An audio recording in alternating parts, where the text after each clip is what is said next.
everyone, welcome back to Coach Hall Writes.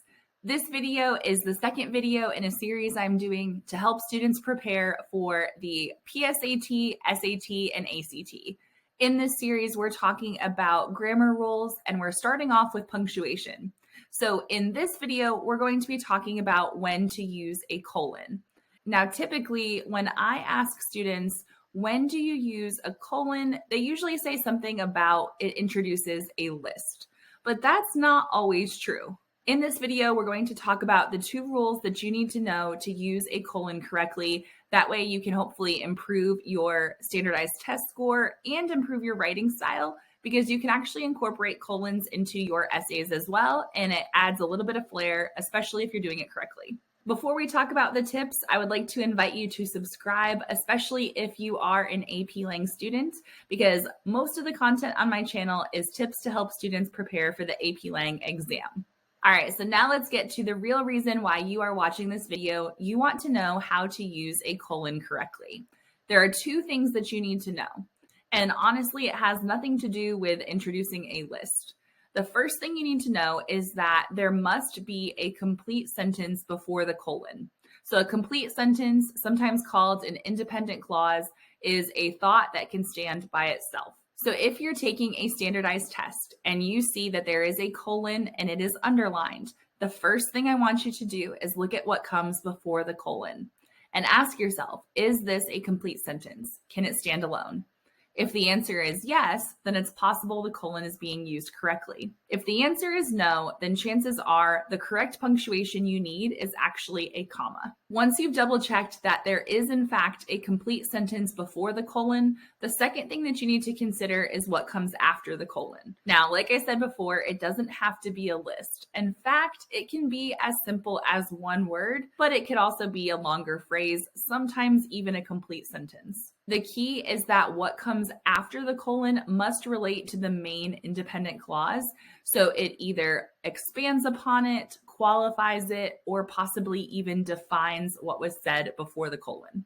One tip to remember is if you can't put a period there, you can't put a colon there. And the reason why is because we typically put a period after an independent clause or a complete sentence. And so if you can't put a period there, you can't put a colon there either, because the first rule of colons is that you need an independent clause before it, which is why both of these sentences here are written incorrectly. In the first sentence, it says, while driving to school, I saw a deer. While driving to school is not a complete thought, and so instead of a colon there, we actually need a comma. The same thing happens in the sentence below that. Same idea, it's just a slightly different phrasing. It says, driving to school, I saw a deer. Well, driving to school is not a complete thought, so again, we need a comma, not a colon. Keeping with this idea of if you can't put a period there, you can't put a colon there, now let's look at an example where the colon is actually being used correctly. So in this case, it says, I drove downtown, a quaint area untouched by modern technology. In this sentence, I drove downtown is a complete thought. And what comes after the colon is defining or describing what downtown is like, saying that it's a quaint area untouched by modern technology. And so because of this, this sentence satisfies both rules of colons. One thing to remember is that when we're using phrases like such as, for example, and including, we don't use a colon with those phrases. Those phrases sort of act as the colon, and we don't want to double up. So in this particular example, it says, I am applying to several colleges, including, and then it lists the colleges. In this sentence, the colon is not being used correctly because I am applying to several colleges, including is not a complete sentence. So there's two ways to fix this. One would be to keep the sentence as it is and to just get rid of the colon. The other fix would be to get rid of the word including. So we could write it as I am applying to several colleges, colon, UCLA, Stanford, Emory, Vanderbilt, and Notre Dame. So remember, you can do one or the other, either the colon or the word including. If that's what you choose, make sure it says comma including, but we don't want to double up. We don't want it to say including and then have the colon. Now let's talk about the way that most students think they need to use a colon, which is to introduce a list. So just because you have a list, you don't automatically need a colon. you always want to double check that there is a complete sentence before it. So let's look at the example that's written correctly. It says, I need several items at the store: eggs, milk, cheese, butter, and vegetables.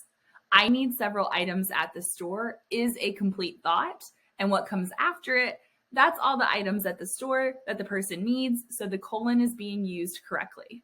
Now, in the second sentence, the colon's being used incorrectly because it says, on my trip, I want to go to.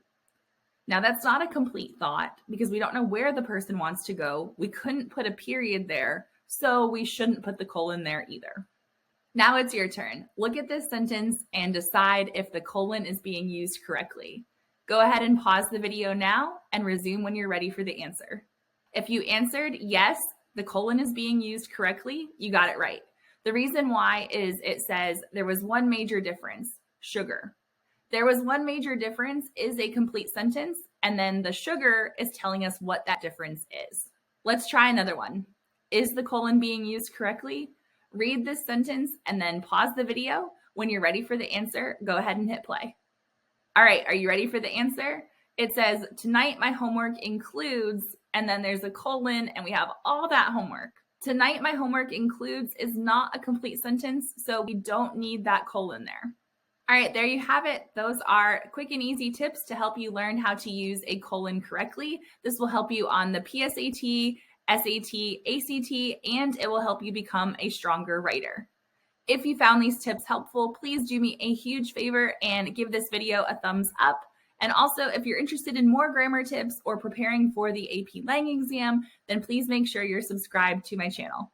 And as always, until next time, happy writing!